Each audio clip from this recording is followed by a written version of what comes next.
एक गांव में एक मजदूर रहा करता था जिसका नाम हरिराम था। उसके परिवार में कोई नहीं था। दिन भर अकेला मेहनत में लगा रहता था। दिल का बहुत ही दयालु और कर्मों का भी बहुत अच्छा था। मजदूर था इसलिए उसे उसका भोजन उसे मजदूरी के बाद ही मिलता था। आगे पीछे कोई ना था इसलिए वो इस आजीविका से संतुष्ट था। एक बार उसे एक छोटा सा बछड़ा मिल गया। उसने खुशी से उसे पाल लिया। उसने सोचा आज तक वो अकेला था, अब वो इस बछड़े को अपने बेटे के जैसे पालेगा। हरिराम का दिन उसके बछड़े से ही शुरू होता और उसी पर खत्म होता। वो रात दिन उसकी सेवा करता और उसी से अपने मन की बात करता। कुछ समय बाद बछड़ा बैल बन गया। उसकी जो सेवा हरिराम ने की थी उससे वो बहुत ही सुंदर और बलशाली बन गया था। गांव के सभी लोग हरिराम के बैल की ही बातें किया करते थे। किसानों के गांव में बैल की भरमार थी, पर हरिराम का बैल उन सबसे अलग था। दूर दूर से लोग उसे देखने आते थे। हर कोई हरिराम के बैल के बारे में बातें कर रहा था।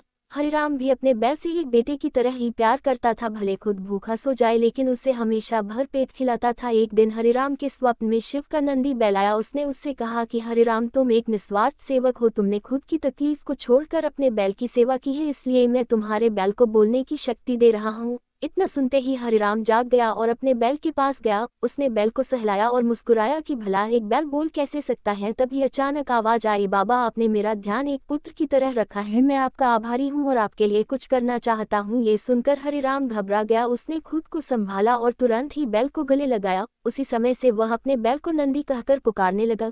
दिन भर काम करके आता और नंदी से बातें करता। गरीबी की मार बहुत थी। नंदी को तो हरिराम भर पेट देता था लेकिन खुद भूखा सो जाता था। ये बात नंदी को अच्छी नहीं लगी। उसने हरिराम से कहा कि वो नगर के सेठ के पास जाए और शर्त रखे कि उसका बैल नंदी सो गाड़ी खींच सकता है और शर्त के रूप में सेठ से 1000 मुहरे ले लेना। हरिराम ने कहा, नंदी तू पागल हो गया है, भला कोई बैल इतना भार वहन कर भी सकता है। मैं अपने जीवन से खुश हूँ, मुझे यह नहीं करना। लेकिन नंदी के बार बार आग्रह करने पर हरिराम को उसकी बात माननी पड़ी। एक दिन डरते डरते हरिराम सेठ दीनदयाल के घर पहुंचा। दीनदयाल ने उससे आने का कारण पूछा। तब हरिराम ने शर्त के बारे में कहा। सेठ जोर जोर से हंसने लगा, बोला, हरिराम, बैल के साथ रहकर क्या तुम्हारी मति भी बैल जैसी हो गई है? अगर शर्त हार गए तो 1000 मुहर के लिए तुम्हें अपनी झोपड़ी तक बेचनी पड़ेगी। ये सुनकर हरिराम और अधिक डर गया, लेकिन मुंह से निकली बात पर मुकर भी नहीं सकता था। शर्त का दिन तय किया गया और सेठ दीनदयाल ने पूरे गांव में धूल पिटवाकर इस प्रतियोगिता के बारे गांव वालों को खबर दी और सभी को यह अद्भुत नजारा देखने बुलाया। सभी खबर सुनने के बाद हरिराम का मजाक उड़ाने लगे और कहने लगे कि यह शर्त तो हरिराम ही हारेगा।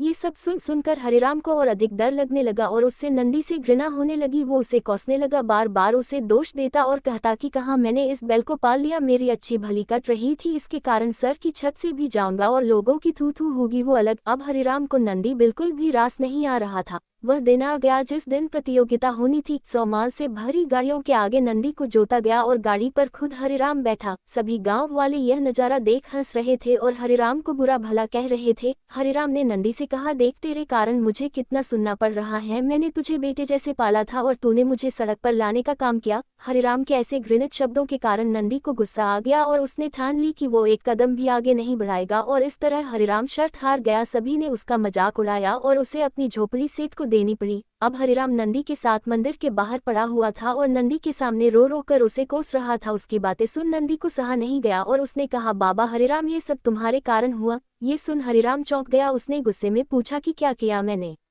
तुमने भांग खा रखी है क्या? तब नंदी ने कहा कि तुम्हारे प्रेम के बोल के कारण ही भगवान ने मुझे बोलने की शक्ति दी और मैंने तुम्हारे लिए ये सब करने की सोची, लेकिन तुम उल्टा मुझे ही कोसने लगे और मुझे बुरा भला कहने लगे। तब मैंने ठानी मैं तुम्हारे लिए कुछ नहीं करूंगा, लेकिन अब मैं तुमसे फिर से कहता हूँ कि मैं 100 गाड़ियाँ खींच सकता हूँ। तुम जाकर फिर से शर्त लगाओ और इस बार अपनी झोपड़ी और 1000 मुहरे की शर्त लगाना। हरिराम वही करता है और फिर से शर्त के अनुसार 100 गाड़ियां तैयार कर उस पर नंदी को जोता जाता है और फिर से उस पर हरिराम बैठता है और प्यार से सहलाकर उसे गाड़ियां खींचने कहता है और इस बार नंदी यह कर दिखाता है जिसे देख सब स्तब्ध रह जाते हैं और हरिराम शर्त जीत जाता है। सेठ दीनदयाल उसे उसकी झोपड़ी और 1000 मुहरे देता है। कहानी की शिक्षा। प्रेम के बोल। कहानी से यही शिक्षा मिलती है कि जीवन में प्रेम से ही किसी को जीता जा सकता है। कहते हैं प्रेम के सामने ईश्वर भी झुक जाता है, इसलिए सभी को प्रेम के बोल ही बोलना चाहिए।